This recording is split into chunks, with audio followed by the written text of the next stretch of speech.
आज के सारे इंपॉर्टेंट स्टॉक्स इन न्यूज की तरफ बढ़ा जाए और तैयारी कर ली जाए मुनाफे की पूरी। पहला रखा है वॉकहार्ड। ये तो बड़े दिनों बाद सबसे पहली बातचीत के लिए वॉकहार्ड में क्या हो गया? वॉकहार्ड ने QIP लॉन्च किया आशीष साहब। करीब करीब 517 करोड़, टर्म शीट कहती है 517 करोड़ कंपनी रेज करने की तैयारी कर रही है और जो प्राइसिंग आई है टर्म शीट के हिसाब से वो करीब 517 रुपये प्रति शेयर है। बेसिकली कल की क्लोजिंग प्राइस से थोड़ा सा डिस्काउंट रहेगा और ये स्टॉक इसीलिए आप फोकस में रखेंगे। काफ़ी अरसे बाद इस तरह के फंड रेज की तरफ इशारा कंपनी की तरफ से आया है। भागते दौड़ते आई है, लग रहा है आपकी आवाज से लग रहा है ऐसा। हाँ, है ना? वॉकहार्ड QIP इशुएंस, QIP मतलब कल बुक खुल गई, लॉन्च हो गई। पूछ लेता हूँ चार्ट्स पे, हालांकि आजकल वैसे जनरली ज्यादा रडार पर रहता नहीं है।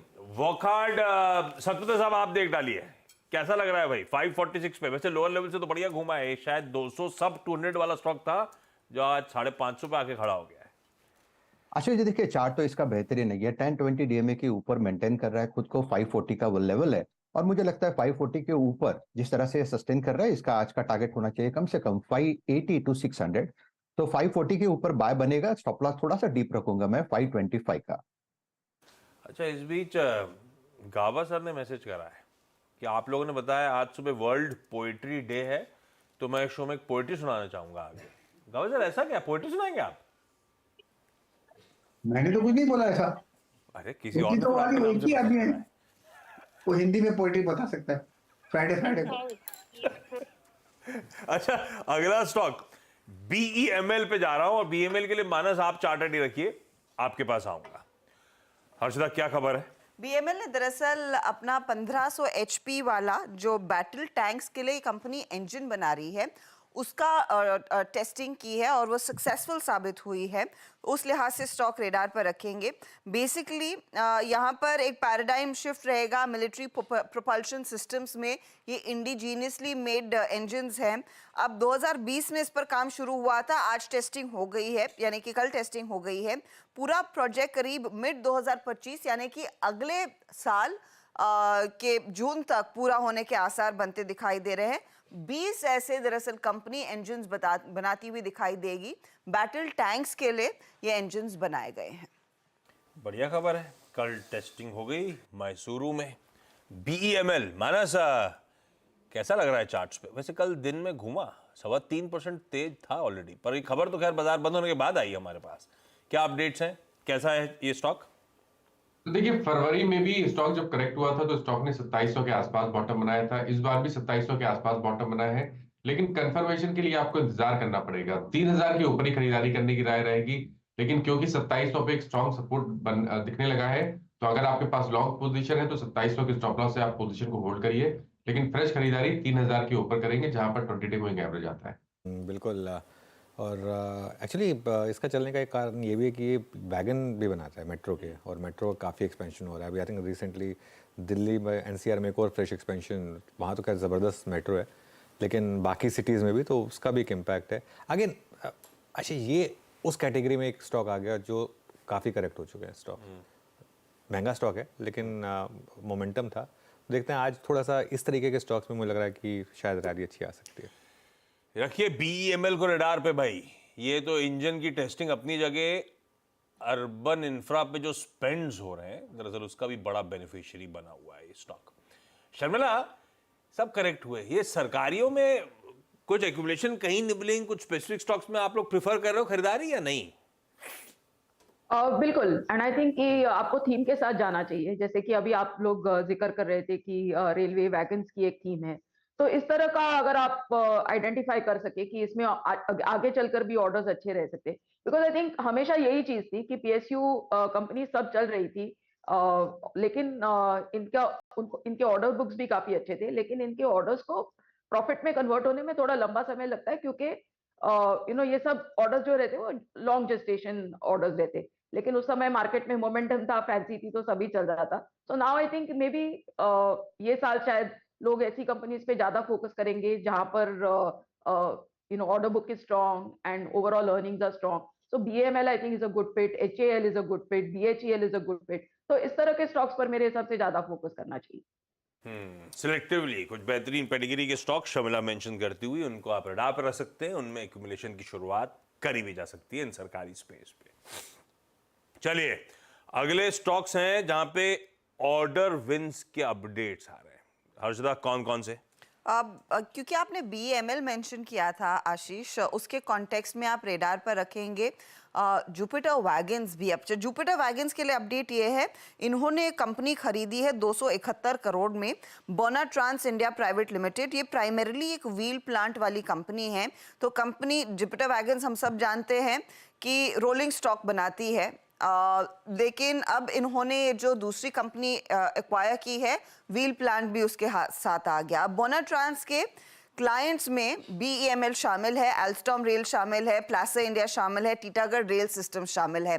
तो वो भी एक एडेड बेनिफिट है जुपिटर वैगन्स।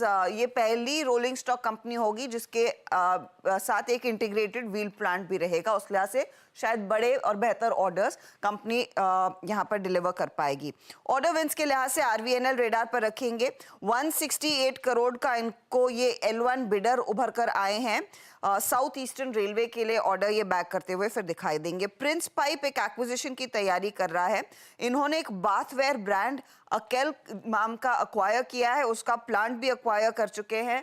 भुज में है ये इकाई और 55 करोड़ ही इन्होंने खर्च किए हैं। एक और एक्विजिशन डॉम्स ने किया है। स्किडो नाम की एक design manufacturing and marketing company है, हर तरीके के बैग, पाउचेस एक्सेट्रा बनाती है, जिसमें school bag, backpacks, laptops etcetera शामिल है। उस कंपनी को डॉम्स अक्वायर कर रही है। तो बेसिकली अपने पोर्टफोलियो को बियॉन्ड स्टेशनरी ये एक्सपैंड करती हुई दिखाई देगी।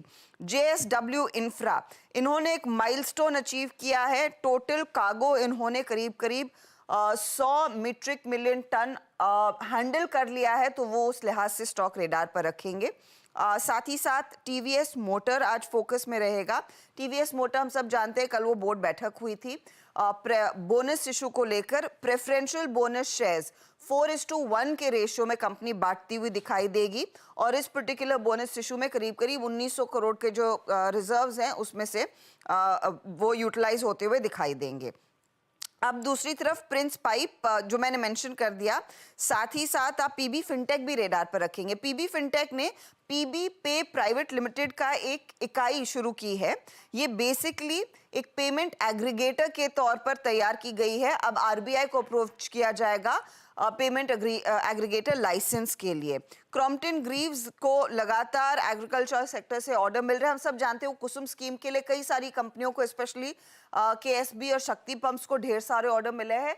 क्रॉम्पटन ग्रीव्स के हाथ भी कुछ ऑर्डर्स लगते हुए जो हरियाणा एग्रीकल्चरल मिनिस्ट्री या फिर एग्रीकल्चरल बोर्ड से मिले, और कुछ महाराष्ट्र में भी इनके हाथ ऑर्डर्स लगते हुए दिखाई दिए हैं। सारे हो गए कि ऑर्डर न्यूज वाले नहीं, थे? बस सारे हो गए ना ये तो। हाँ, JSW इंफ्रा भाई, सेठ साहब जरा देखिए चार्ट को। करेक्ट हुआ है लेकिन ये चला भी बहुत बड़ा था, लिस्टिंग के बाद से तो बहुत अच्छा चला था। अब बढ़िया माइलस्टोन है भाई, क्या 100 MMT cargo volume, million metric tonne cargo volumes handle कर डाले इन्होंने। अभी थोड़ा सा फाइनेंशियल ईयर बचा भी हुआ है और ये कह रहे हैं जो रीसेंट एक्विजिशंस थे वो सब इंक्लूडेड नहीं है इसमें, तो अच्छा ट्रैक्शन तो है। अब ये चार्ट्स पे कैसा प्लेस्ड है, आप खरीदोगे या जाने दोगे स्टॉक को?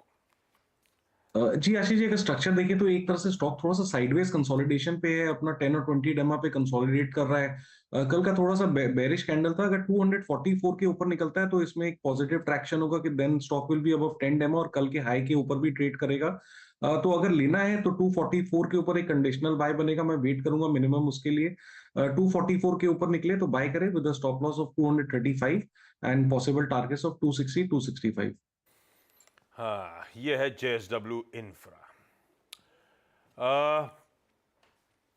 बहेती साहब, भारत डायनेमिक्स देखिएगा कैसा प्लेस्ड है। दरअसल आज इसकी बोर्ड मीट है, अभी सरकारी कंपनियों की चर्चा हो रही है तो ये रडार पर रखना चाहिए। आज बोर्ड मीट है जिसमें इंटरिम डिविडेंड विचार होगा और ज्यादा इंपॉर्टेंट शायद जो स्टॉक को मूव कर सकता है वो स्टॉक स्प्लिट या सब डिवीजन पे भी इस कंपनी का बोर्ड विचार करने जा रहा है। ये आउटकम आज आएगा, पता नहीं आउटकम क्या होगा, लेकिन आउटकम से पहले स्टॉक कैसा प्लेस नजर आता है आपको BDL का?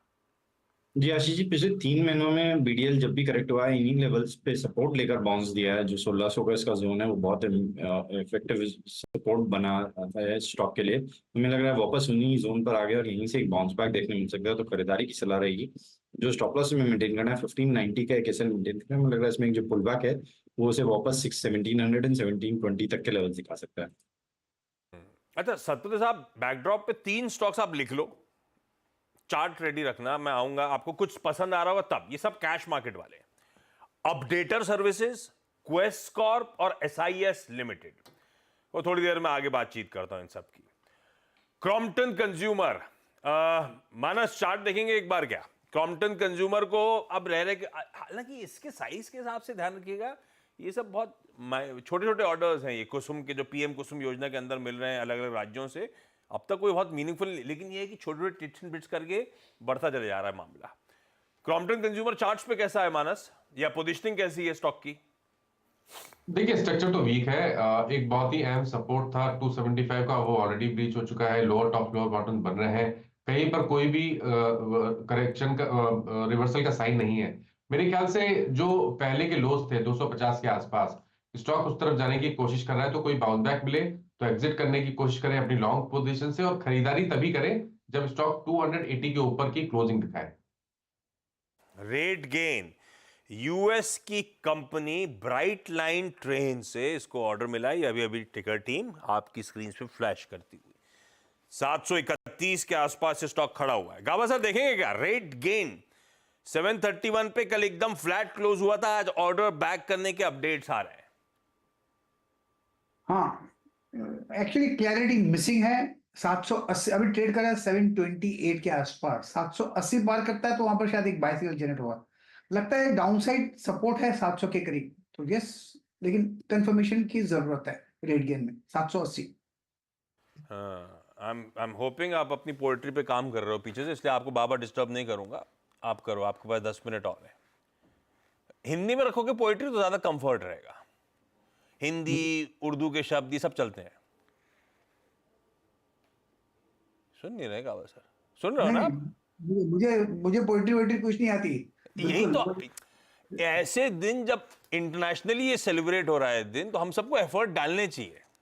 आप मुझे एक दिन पहले बता देते तो शायद मैं कुछ कोशिश नहीं, तब आप चीटिंग कर रहे होते। ये आप अपनी कला का इस्तेमाल करोगे। कला कुछ नहीं है मेरी। बहुत बड़ा लफड़ा हो जाएगा। आप लफड़ा करके तो देखो एक बार। रोज ही करता हूं। अच्छा, टीवीएस मोटर का आप चेक करके रखना। अमित सेठ साहब, आ रहा हूं आपके पास। ये जो टीवीएस मोटर की खबर है, मेरे ख्याल से बहुत लोगों को कंफ्यूज करेगी। शर्मिला, आप बताना सही जा रहे हैं, अपन लोग नहीं जा रहे। ये जो बोनस इशुएंस आया है, ध्यान रखें, हट के ऑर्डिनरी शेयर का बोनस इशुएंस नहीं है, preferential bonus shares, preferential shares जारी करे जा रहे हैं। एक अगर आपके पास टीवीएस मोटर का स्टॉक है तो आपको 4 non convertible redeemable preferential shares दिए जाएंगे। नॉन कन्वर्टेबल मतलब ये इक्विटी ऑर्डिनरी शेयर्स में तब्दील नहीं होंगे, ये एक्यूमुलेट होंगे और रिडीम कर दिए जाएंगे, यानी कि कंपनी इसका भुगतान कर देगी।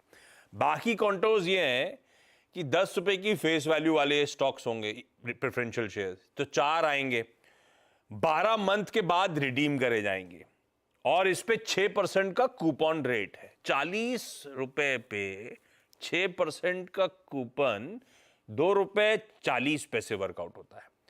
और ये 4 स्टॉक्स आपको वैसे ही मिले तो 40 रुपए प्लस 2 रुपए 40 पैसे मतलब 42 रुपए 40 पैसे 12 मंथ के बाद कंपनी आपको भुगतान कर देगी।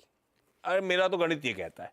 और स्टॉक जहां खड़ा हुआ है, एक बहुत बड़ा अमाउंट नहीं है भाई साहब, 2035 पे खड़ा है स्टॉक। कैलकुलेशन करिएगा तो 2% की यील्ड बैठती है अगर सीधे डिविडेंड डोल आउट कर देते, जो वाया रूट से सब कुछ हो रहा है। 1900 करोड़ रुपए खर्च होने हैं, क्योंकि 4 शेयर कहां से जारी करेंगे। तो कंपनी की बुक्स पे कैपिटल ऑलरेडी जनरल रिजर्व और रिटेन अर्निंग्स हैं 7,500 करोड़ रुपए की, उससे 1900 करोड़ रुपए कैपिटलाइज कर लिए जाएंगे। ये है आसान शब्दों में शायद। शर्मिला, यही हो रहा है ना? यस, आई थिंक ये आपने इसको बहुत अच्छी और एकदम सरल भाषा में समझाया। इट्स क्वाइट अ कॉम्प्लिकेटेड और थोड़ा समझने में मुश्किल है, लेकिन आई थिंक जो आपने हिसाब समझाया वही है फ्रॉम द मार्केट पर्सपेक्टिव, कि this is the yield you are looking at, और आपको तय करना है कि कि किस तरह से इसमें पार्टिसिपेट करने का या इसको रिएक्ट करने का। अकॉर्डिंग टू मी बहुत खास कुछ नहीं है इस न्यूज में।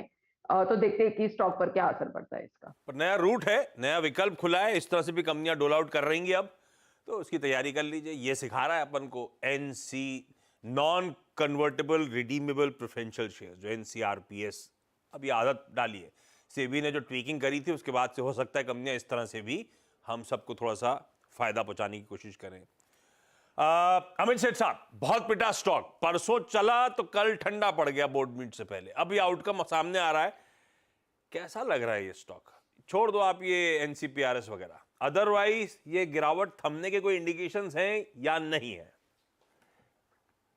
आशीष, अगर इसका स्ट्रक्चर देखें तो स्टॉक रिसेंटली एक पुल बैक मोड में था। स्टॉक ने अपना 50 डेमा भी वॉयलेट कर लिया, बट अगर चार्ट्स को देखें, वीकली चार्ट्स को, तो 2000 पे, 1980, 2000 पे एक स्ट्रॉन्ग सपोर्ट जोन है। किसी की अगर पोजीशन है तो विद स्टॉप लॉस ऑफ 1980 बने रहे। अगर सवाल ये आता है कि यहाँ पे तेजी या मोमेंटम कब बनेगा, तो मोमेंटम तब बनेगा जब ये अपने 10 डेमा के ऊपर ट्रेड करना शुरू करेगा, and then it will be a falling channel breakout also. वो लेवल्स लगभग 2110 रुपए के थोड़े से दूर हैं, तो अवॉइड करना चाहिए। पोजीशन किसी की है तो 1980 या 2000 के बीच के एक स्टॉप लॉस के साथ इसमें बने रहे। स्टॉक एक कंसोलिडेशन मोड में है फिलहाल। अच्छा, अब वो सतपुते साहब को छोटा सा होमवर्क इसलिए दिया था 3 स्टॉक्स का, क्योंकि आज एक कंपनी लिस्ट होने आ रही है जिसका नाम है क्रिस्टल इंटीग्रेटेड सर्विसेज। अब ये बेसिकली उस स्पेस को बिलोंग करती है जिसे हम कहते हैं फैसिलिटी मैनेजमेंट सर्विसेज। भाई, आपका ऑफिस हुआ, आपकी हाउसिंग सोसाइटी हुई, उसको professionally day to day operations को जो मैनेज करते हैं वो ये है। अब इवन अब इस तरह की कुछ लिस्टेड कंपनीज ऑलरेडी हैं। अपडेटर है जो सबसे ज़्यादा प्रीमियम कमांड करती है, क्वेस्कॉर्प है जो उससे कम, और SIS है जो सबसे कम। सतपुते साहब, अगर क्रिस्टल इंटीग्रेटेड हरकत में आया, खैर बहुत बड़ा रिस्पॉन्स नहीं था, 12-13 टाइम शायद भरा था, और आज दिन अच्छा है लेकिन लिस्टिंग के लिए गिफ्ट निफ्टी ऐसा कह रहा है, तो कोई इनमें से कोई बाकी 3 पेज ऑलरेडी लिस्टेड है, कोई ट्रेड वेड लाइक दिख रहा है या नहीं दिख रहा? आशीष जी, देखिए, मैंने तीनों स्टॉक चेक किए, updater services, Quess Corp and SIS, NS securities and intelligence. ये तीनों स्टॉक अगर आप देखते हो तो मुझे लगता है इसमें से एक आप कह सकते हैं टेक्निकल नॉच बेटर है, वो है क्वेस्कॉर्प। क्वेस्कॉर्प का chart it's on the verge of breakout. 495 का कल का क्लोज है, और 503 स्पॉट में 503 ये इसका ब्रेकआउट का लेवल है। तो मुझे लगता है प्रोबेबली आज 503 के ऊपर ही खुलेगा तो ये ब्रेकआउट हो जाएगा, और in that case intraday target होगा 520, 525। तो 500, 503 ये रेंज पकड़ के इसको बाय करे, 495 का स्टॉप लॉस होगा। ओके, अब आइए कुछ ब्रोकरेज रिपोर्ट्स पे। बहती साहब, BSE, बॉम्बे स्टॉक एक्सचेंज, उसका स्टॉक खोलिएगा। इन्वेस्टेक की रिपोर्ट आई है, अपग्रेड करके खरीदारी 2800 के टारगेट्स।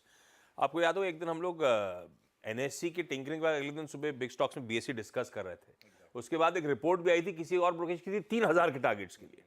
ये आ गया सामने 2800 का टारगेट आपकी स्क्रीन पे इन्वेस्टेक का। आज सुबह सो भी ज्यादा लेने के फिर कि हमने ऑलरेडी एक्सप्लेन कर चुका है, अभी एक्सप्लेन करा था, इसके लिए मैंने दोबारा नहीं लिया उसको। बिल्कुल ओके, तो इन्वेस्टेक कह रही है इक्विटी डेरिवेटिव्स के वॉल्यूम्स में भी ये कंपनी लगातार स्ट्रॉन्ग ट्रैक्शन विटनेस कर रही है।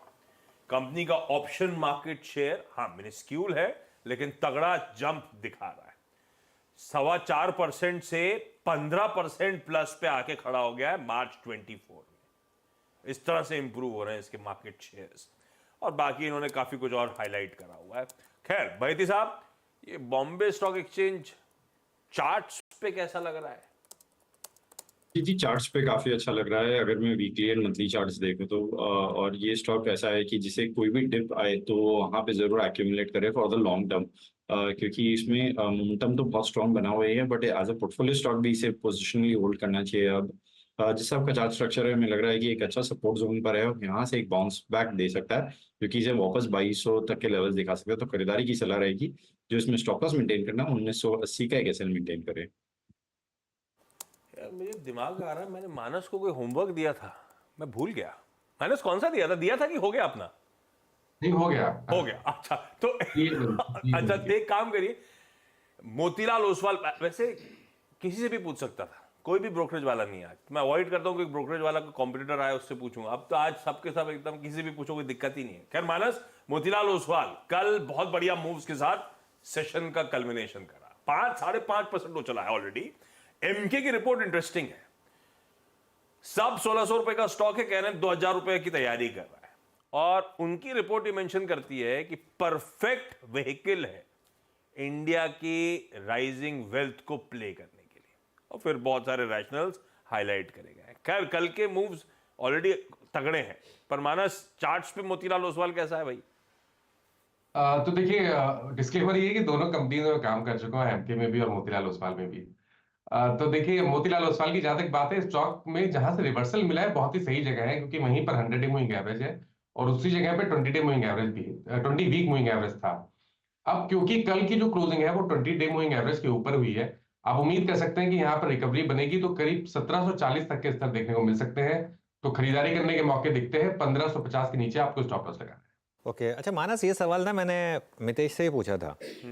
कभी ये रिग्रेट होता है कि मैं मोतीलाल में रहता तो इतने ईसॉप्स की वेल्थ हो जाती, या वो एंटरप्रेन्योर बन के लगता है कि नहीं, मतलब ऑब्वियसली आई एम श्योर आपने अच्छा किया होगा, लेकिन कहीं ये ऐसा लगता है कि मतलब शायद वो बेटर रहता इससे?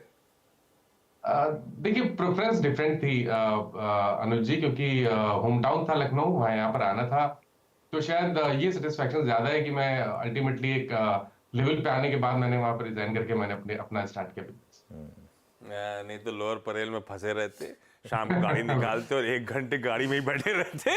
लाइफ बढ़िया चल रही है आपकी अब, ठीक है। अच्छा, कल के कुछ इंटरेस्टिंग एक्शन वाले स्टॉक्स, जिसमें टाटा केमिकल्स फिर कल तगड़ा प्रेशर 8% का दबाव झेल रहा है, फंडामेंटली की टेक्निकली। शर्मिला, 1000 के करीब आ रहा है, बाइंग का जोन है कि नहीं है अभी टाटा केमिकल्स का? हाँ, मुझे तो स्टॉक काफी अच्छा लगता है, और बीच में जब कॉस्टिक सोडा का थोड़ा नेगेटिव डेटा आया था तब स्टॉक में गिरावट थी, लेकिन अब मेरे हिसाब से चीजें काफी ठीक है, वैल्यूएशंस भी ठीक है।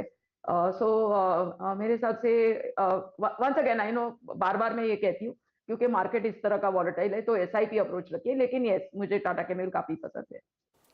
गाबे सर, कल जब सब ऑटो चल रहे थे, ये अपना टाटा मोटर्स सेल कर रहा था सब, मतलब वो कोई आइशर, कोई मारुति गजब करे हुए थे कल के ट्रेडिंग सेशन में। तो जी, ये कोई घबराने वाली बात है तो थोड़ा हम 1000 का इंतजार कर रहे हैं, ये पीछे सरकता चले जा रहा है नीचे धीरे धीरे करके। 1000 भी जाएगा, लेकिन उसके लिए पहले 980 पार करना पड़ेगा। लगता है थोड़ा डिप पॉसिबल है टाटा मोटर, लेकिन सपोर्ट जोन के इर्द गिर्द है। 900 एक स्ट्रॉन्ग सपोर्ट जोन है, लेकिन अब तक बाई सिग्नल जनरेट नहीं हुआ है। लगता है कि रेसिलियंस है, डाइवर्जन है, सेटअप सही है, लेकिन कंफर्म तो स्टॉक को करना है प्राइस को, वो अब तक हुआ नहीं, तो अवॉइड कर ले टाटा मोटर्स। अवॉइड करें भाई टाटा मोटर्स, इस समय जाएगा शायद इवेंचुअली, लेकिन इस समय थका हुआ लग रहा है। जो दमखम दिखा रहे हैं वो दोनों इंटरेस्टिंग स्टॉक्स थे, आइशर और मारुति। आइशर में ये रिपोर्ट्स हाईलाइट कर रही थी कि भैया बड़ा बाजार है और अब अपने पीयर से रीसेंट नर्वसनेस के बाद डिस्काउंट पे ट्रेड कर रहा है, इसीलिए कल फटा। और दूसरी तरफ मारुति, जिसके जलवे आजकल सबसे ज्यादा जलवे चल रहे हैं सीएनजी के बाजार में, और मारुति का 70% मार्केट शेयर उस स्पेस का है, और कहा जा रहा है 2030 तक पाए तो बढ़ेगा ऑटो स्पेस का, पैसेंजर व्हीकल्स का, प्लस उस पाए में सीएनजी और तगड़ा तूल पकड़ेगा, तो मारुति और स्वीट स्पॉट पे आ गया। इसीलिए कल इस तरह से एग्रेसिव कॉल्स थे।